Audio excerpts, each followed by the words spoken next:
Hello, everybody. It's John Johnson, CornNation, with another rapid instant reaction to the news that former five-star LSU receiver Trey Palmer has committed to Nebraska. So Palmer, like I said, five-star, played at LSU the last 3 seasons, has 2 years of eligibility left.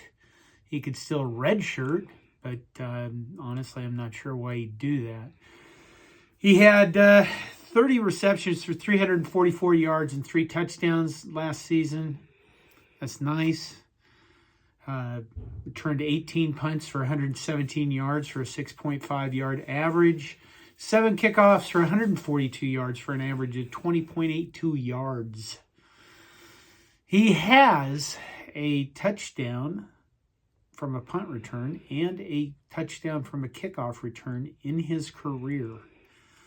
And when I look at this guy, I think really, I guess that he fits in at Nebraska as more of a returner, a guy that we sorely need on special teams, probably more than he does as a receiver. And the reason why I say that, I mean, I'm not dissing the guy being a receiver. That's fine.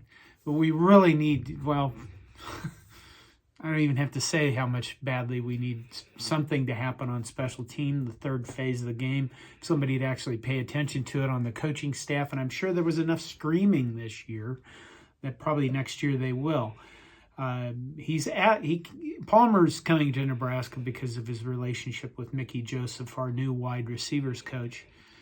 I mean, you look at this whole situation, it's a good addition. From last season, we lost Samare Torre, who was, the guy in receiving, and we lost Levi Falk, some guy that just caught the ball all the time it was thrown to him. So 2 big losses off the receiving position, the receiving group. And we have incoming, we have Isaiah Garcia Castaneda, a transfer from New Mexico State. And then we have Victor Jones, and who can forget Dakold Crawford coming in as 2022 recruits. We have coming back Omar Manning, Xavier Betts, Wyatt Lure, and yes, I am reading these because my memory sucks, Alante Brown, Will Nixon, Latrell Neville, Sean Hardy, Camonte Grimes, Oliver Martin, Chancellor Brewington, and Brody Belt. Now, when you look at that whole number one, when you look at this whole receiving group, you kind of look at it and go, do we have more receivers than we do offensive linemen? Because this seems, I didn't look at the roster. That just occurred to me. That's what a rapid reaction is.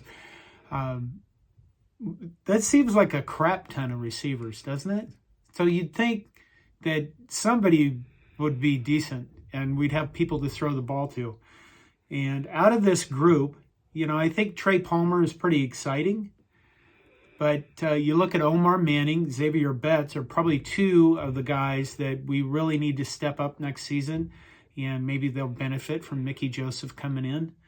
Alante Brown hasn't really done much with his Husker career, but the few times we've seen him, he's appeared to be very fast, very dynamic. Will Nixon, another guy, Oliver Martin. Chancellor Brewington showed some stuff last year, and Brody Belt kept starting games, and you went, why in the hell is Brody Belt starting? But, maybe that stuff will, maybe that surprising stuff will go away, and we'll actually have an offense that's put together, and we'll know why some guys are starting and why others aren't. But Trey Palmer coming in, nice addition to the team. Looks like he has a huge amount of talent and fits right into a place where we really need him to be. In the return game, the special teams part of our roster. So that's the news. Trey Palmer from LSU coming to Nebraska. Not sure what else I can say here. I think it's been interesting, the additions we've picked up. Whole new offensive coaching staff, pretty much. Will this stuff pan out? Will it save Scott Frost his job? I certainly hope so, because You know, I feel like I've had some sugar intake recently, a lot of like red Kool-Aid kind of, and I wouldn't have expected this to happen for a few more months. But, you know, the additions we're bringing in, you got to feel good about Husker football next year. The only problem is it's months and months away. Take care of yourselves. Go Big Red. And I hope you're having a good day.